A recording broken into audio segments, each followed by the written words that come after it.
guys, welcome to my YouTube channel. Hope you like this video. Make sure to like, comment and subscribe. तो आज हम explain करने वाले हैं Soni live पर रिलीज हुई मूवी वेलकम होम। ये मूवी सच्ची घटनाओं पर आधारित है।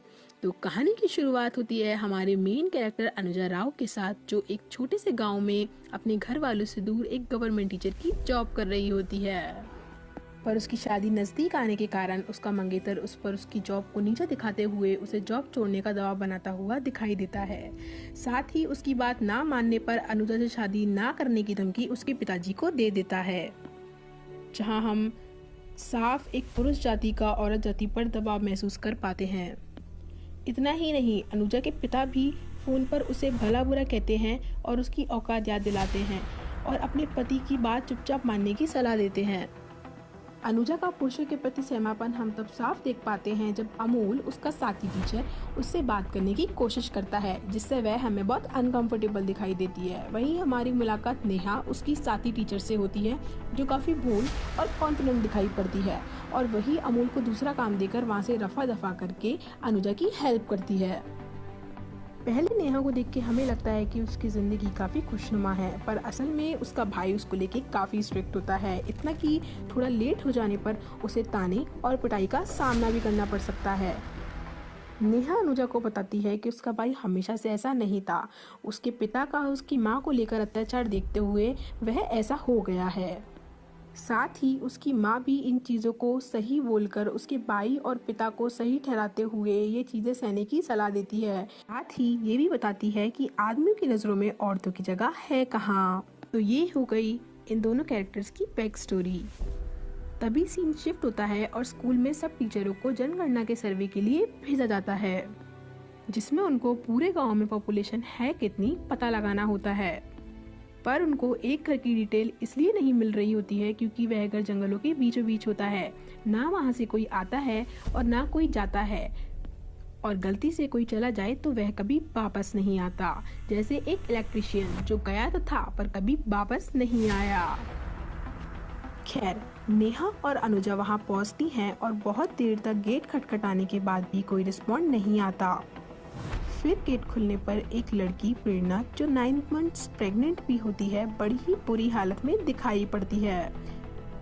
घर में अंदर जाने के बाद एक ओल्ड लेडी और प्रेरणा दिखाई पड़ते हैं, जो अनुजा के सवाल जवाब करने पर सही से जवाब भी नहीं दे पाते। सिचुएशन वियर्ड होने के कारण वो दोनों वहाँ से जल्दी ही भागते हैं, पर जो हालत वो दोनों प्रेरणा की देखते हैं उससे अनुजा तो काफी डिस्टर्ब हो जाती है और नेहा के मना करने पर भी अनुजा नेहा को कन्विंस करती है हेल्प करने के लिए प्रेरणा की, और वो प्रेरणा की हेल्प करने के इरादे से उसे रीविजिट करने की सोचते हैं, क्योंकि उन्हें ऐसा लगता है कि प्रेरणा बहुत ही बुरी हालत में रह रही है और उसका पति उसे बहुत ही मारता है। उन दोनों के वहां जाने पर उनकी मुलाकात होती है भोला से, जो उनको बहुत ही अजीब निगाहों से देखता हुआ दिखाई पड़ता है, स्पेशली नेहा को। अनुजा के सवाल करने पर ओल्ड लेडी भोला से head of the family Ghanshyam को बुलाने की कहती है। घनश्याम 5 साल के मौन व्रत पर होने के कारण उनसे अच्छे से बात नहीं कर पाता और प्रेरणा के बारे में ज्यादा पूछने के कारण ओल्ड लेडी बताती है कि वह आराम कर रही है क्योंकि उसकी हालत ठीक नहीं है, क्योंकि उसका बच्चा मर गया है, जैसे कि सारे के सारे मर जाते हैं। सिचुएशन वियर्ड होने के कारण वो दोनों वहाँ से डर के भागने की कोशिश करती हैं, परंतु बहुत तेज बारिश होने के कारण और रास्ते में पानी भरा होने के कारण उन्हें उस रात वहीं रुकना पड़ता है। इस वजह से नेहा अपने भाई से अनुजा की तबीयत खराब होने का बहाना लगाते हुए उसके घर रुकने का झूठ बोलती है, जो बाहर खड़ा भोला कान लगाकर सुन रहा होता है। भोला जाकर ये बात घनश्याम को बताता है कि वो लड़कियां झूठ बोलकर यहाँ आई हैं, साथ ही किसी को भी नहीं पता कि वो लड़कियां यहाँ पर हैं। साथ ही भोला को रोककर घनश्याम से किसी चीज की परमिशन मांगते हुए हम देख सकते हैं। बहुत सारा रोने और बिलबिलाने के बाद भी घनश्याम उसे परमिशन नहीं देता और भोला रोता हुआ वहां से चला जाता है, जिस पर ओल्ड लेडी घनश्याम को बोलती है कि जो चीज भोला को चाहिए उसका बंदोबस्त उसको टाइम टू टाइम करते रहना होगा, वरना भोला उन्हें छोड़कर चला जाएगा। और अनुजा और नेहा इतनी डरी हुई होती हैं कि वो सिर्फ सुबह होने का इंतज़ार कर रही होती हैं। अनुजा घर से दूर झोपड़े में घनश्याम को एक डेड बॉडी के साथ देखती है, जिससे वह इतनी डर जाती है कि वह नेहा को तुरंत वहां से निकलने को बोलती है।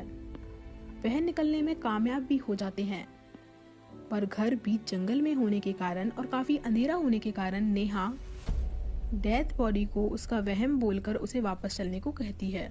और अनुजा उस झोपड़े में जाकर उस बॉडी को देखती है, जो और किसी की नहीं उसी इलेक्ट्रीशियन की थी, जो बताता है कि वह उस दिन से यहाँ कैद है जिस दिन उस बच्चे का जन्म हुआ था, और अब उसके पैर काट देने के कारण वो यहाँ पे भाग नहीं सकता। सुबह होते ही वह वहाँ से निकलती हैं, जिस पर ओल्ड लेडी घनश्याम को बोलती है कि वह लड़कियाँ रात में बाहर निकलकर इलेक्ट्रीशियन से मिली थी, जो शायद आगे बढ़ के प्रॉब्लम करें।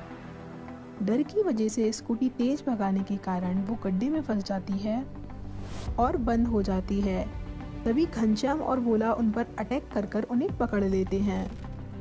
सीन शिफ्ट होता है और हम उनको एक अंधेरे बेसमेंट में बंद पाते हैं। भोला एक बार फिर घनश्याम से परमिशन मांगता हुआ दिखाई देता है, जो शायद उसे इस बार भी नहीं मिलती, और वह गुस्से में खौलता हुआ पानी बेसमेंट में फेंक देता है, जिससे नेहा जलकर रोने लगती है। अनुजा को इन सब का जिम्मेदार बताती है। दूसरी ओर अनुजा का पति और नेहा का भाई एक जगह इकट्ठा होकर इन लोगों की खोज कर रहे होते हैं, जिसमें आपस में वे खुद ही लड़ पड़ते हैं और एक दूसरे को धमकी देने लगते हैं। इधर बेसमेंट में अनुजा को चाइल्ड डिलीवरी का सामान दिखाई देता है और हम घनश्याम को प्रेरणा के साथ शारीरिक संबंध बनाते हुए देख पाते हैं, जिसमें प्रेरणा हमें बिल्कुल इमोशनलेस दिखाई देती है। कुछ दिनों बाद हम देखते हैं बेसमेंट में नाली के रास्ते वो दोनों बाहर निकल पाती हैं। नेहा निकलकर बाहर खड़े ट्रक में छुप जाती है, जहां नेहा का भाई उसकी पूछताछ करने आया हुआ होता है, जो गुस्से में घनश्याम पर चिल्लाता हुआ नेहा के बारे में पूछता है, जिसकी आवाज़ सुनकर नेहा उसे पुकारती है। तभी भोला बड़ी बेरहमी से उसके सर को फोड़ देता है, साथ ही घनश्याम उसके पूरे सर को कुचल देता है, जहां नेहा सदमे के साथ अपनी आंखों से ये सब देखती है। भोला नेहा को पकड़कर बालकनी में बंद कर देता है और दूसरी ओर घनश्याम अनुजा को पकड़कर कमरे में फेंक देता है। के इस बार पूछने पर घनश्याम उसे इस बार परमिशन दे देता है, पर भोला बहुत खुश होकर नहा धोकर नेहा के पास जाता है। पहले तो भोला नेहा को बहुत मारता है और फिर जबरदस्ती उसका रेप करता है, जिस वजह से नेहा का मेंटली ब्रेकडाउन हो जाता है और साथ ही वह खुद की जान लेने की भी कोशिश करती है, पर वह उसमें असफल रहती है। जब ये आवाज़ें अनुजा सुनती है तो काफ़ी शोर मचाती है, जिसकी वजह से घनश्याम उसका एक कान काट देता है। साथ ही नेहा की हालत उसे दिखाता है। मिशन बहुत ही क्रिटिकल हो जाने के कारण अनुजा गुस्से में आ जाती है और अपनी छत से छलांग लगा देती है। सबसे पहले जाकर आंगन में खड़ी गंगा गैया को आग लगा देती है। इस वजह से पूरे घर में चीख पुकार होने लगती हैं और घनश्याम गुस्से में आकर भोला को बहुत मारता है। से भोला गुस्से में आकर अनुजा का पीछा कर जंगल की साइड उसे मारने जाता है, पर अनुजा इस बार डोमिनेट करते हुए भोला को अधमरा कर देती है। इसी के साथ कुछ देर बाद हम किसी जंगली जानवर की आवाज़ सुनते हैं, जो कि भोला को शायद खा जाता है। दूसरी ओर नेहा प्रेरणा से उसकी मदद करने की भीख मांगती हुई दिखाई देती है, पर प्रेरणा उसे बताती है कि घनश्याम उसके पिता हैं और वह उसे मार देंगे, इसलिए प्रेरणा उसकी मदद नहीं कर सकती क्योंकि वह अपने पिता से बहुत डरती है। उसके पिता का कहना ना मानने पर उसके पिता ने उसकी मां का खून भी कर दिया था। इस घिनौने सच को जानते हुए सीधे भागकर अनुजा के पास जाती है और उसे यह सब सच बताती है। दोनों डिसाइड करते हैं कि वे घनश्याम और ओल्ड लेडी को मार देंगे, जो कि प्रेरणा की दादी हैं। अपने बचाव में घनश्याम की माँ यानी ओल्ड लेडी को मार देती है और ऊपर घनश्याम को मारने में अनुजा सफल होती है। इतना ही नहीं, पहले वो उसे अधमरा करती है और फिर उसे छत से फेंक देती है, जिसे देखकर प्रेरणा हमें खुश दिखाई पड़ती है। और मूवी के ख़त्म होने के साथ हमें यहाँ पे डिस्क्लेमर दिया जाता है, जिसमें हमें बताया जाता है कि घनश्याम और भोला ने अब तक 20 सालों में 13 लोगों का मर्डर किया हुआ है। इससे 7 प्रेरणा के छोटे बच्चे थे और 8वां बच्चा उसके अभी भी पेट में था। इन सब की शुरुआत सावित्री प्रेरणा की मां को मारने के साथ हुई थी। मूवी में औरतों के व्यवहार को सिचुएशन के साथ बदलते हुए काफी अच्छी तरीके से दिखाया गया है। जरूरत आने पर अनुजा, जो एक डरपोक लड़की थी, वह काफी डटकर सिचुएशन का सामना करती है। साथ ही नेहा भी डरकर अपने डर का सामना करती हुई हमें दिखाई गई है। अंत में प्रेरणा को वहां से रेस्क्यू कर लिया गया, जो अपने आखिरी बच्चे के साथ अब खुशी भी जीवन व्यतीत कर रही है।